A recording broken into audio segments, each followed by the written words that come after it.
be invited to launch this very important collection of essays about the deepening crisis in the university system in Australia. Now, this is a long overdue publication, but late is better than too late. And judging by the quality of the essays that Professor Coleman has assembled, including his own, the wait is well worth. This collection of writings by 15 eminent scholars clinically examines the causes and effects of the many ailments that undermine the independence, integrity, and therefore quality of the tertiary education sector in Australia. The ailments are many, some of them cancerous. Now, they include the following: systemic bias against conservative, libertarian, and liberal scholarship, soft and hard controls on independent thought, whether from the right or left of center of the ideological spectrum, increasing regimentation of campus life, driven by political correctness, coercively enforced by radical groups with the connivance or condonation of university hierarchy.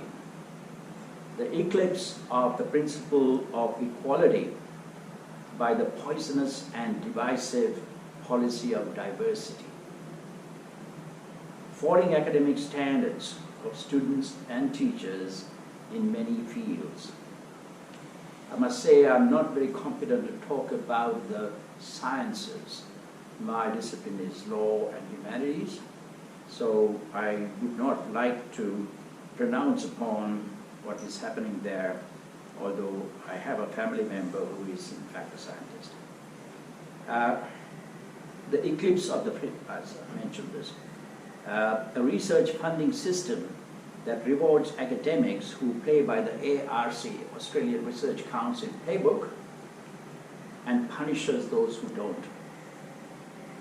A corporate governance model that defies business principles while also failing to advance the core mission of university education.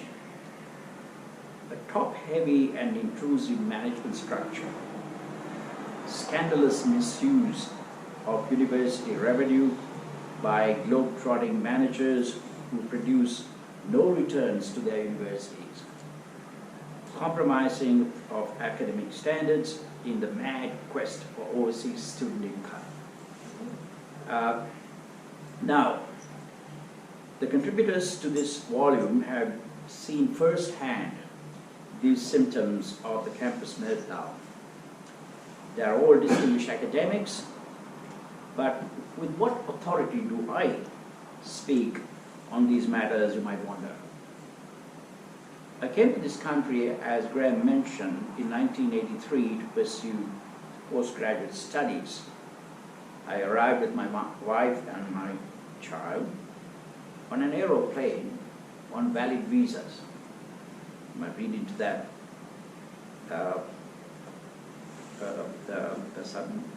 Message there. There's a message there. I must confess that I was drawn to this country by my love of Australian cricket. I know that the Sri Lankan team is here getting a pounding, but I believe it or not, I've always been an Aussie fan of cricket and rugby, and notwithstanding the fact that I was born in Sri Lanka. So one of my weaknesses is loyalty. I formed my loyalty way back when I was about 3 or 4 years old, and it has remained that way. I arrived with my wife and child on an aeroplane on valid visas. I didn't come on a boat. I must confess that I told you this. I stayed because the federal government allowed me to accept a teaching position offered by the University of Queensland. In these 36 years, I have been a student, researcher, and teacher, mostly at UQ, but also elsewhere. So I too saw the decline of the sector at first hand. I had to struggle every step of the way. I read my dear colleague's article, James Allen's article, where he considers himself very fortunate because he never had to apply for a job in Australia or for a research grant.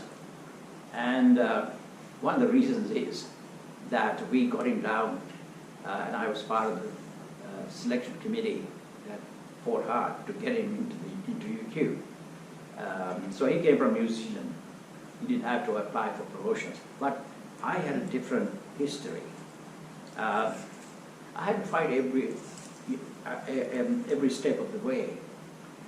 It was doubly hard because the radical left factions that dominated the system in the humanities and social sciences, in particular, were shocked that a poor, dark-skinned Asian with a heavy accent could possibly belong to the capitalist camp.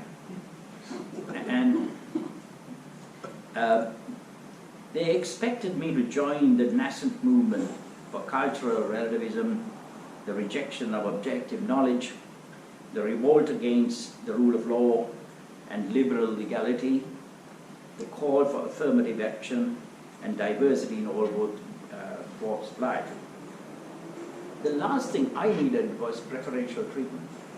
I only wanted equal treatment. I just wanted to be judged objectively and fairly. And I had to struggle against the processes that were dominated by these beliefs.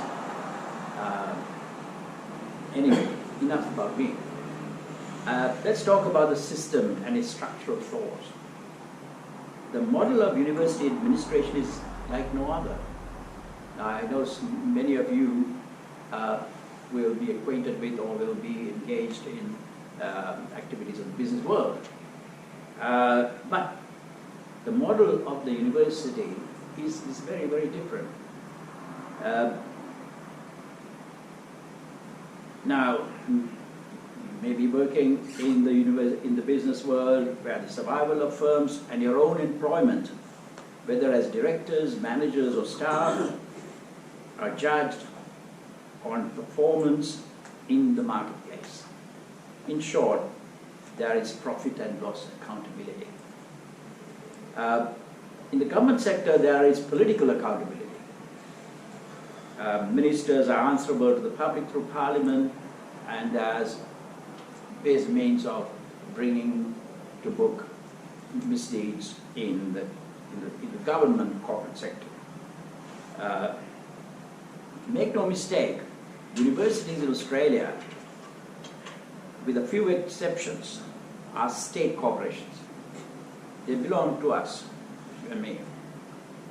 They're funded by the public. They exist on public capital. The lands are given by the state. There's a very generous transfer of money from the federal and state governments, and they do business in the name of the state. They are underwritten by the taxpayer. But in the name of academic independence, they claim financial and intellectual independence. Fair enough. These are public assets and enterprises run by career academics. Public assets run by career academics with no qualifications, no managerial skills whatsoever, other than what their ambitions dictate. They have no experience or qualifications to manage a small business, yet they control huge budgets. They engage in ventures that make no business sense. Deans, provost chancellors, provosts, marketing managers, and an army of publicists play businessmen and women and travel the world over, signing useless MOUs, memorandums of understanding, with universities and private colleges. Successive deans at a school I know have promised to bring hundreds of Chinese students, through deals they have made on their lavish trips to that country, they failed to achieve what some decent online advertising could have done almost without cost. Now, I told, when one of our deans was being appointed as senior professor, I took him out to dinner. And I told him the failure of the previous dean, despite many overseas ventures to bring any students to our university, our law school. One simple fact is that the law degree cannot be used in other countries without actually, doing further work in their own countries. So it is not something that is easily transferable. Yes, postgraduate work we can offer, but he took no heed. I told him, don't do it. It's a useless exercise. We never get students coming to our law school to do Australian law and go back to China or wherever to practice law there. It won't work. He agreed with me, and then he proceeded to do the same thing. To the point where the university had to stop him going overseas almost every month.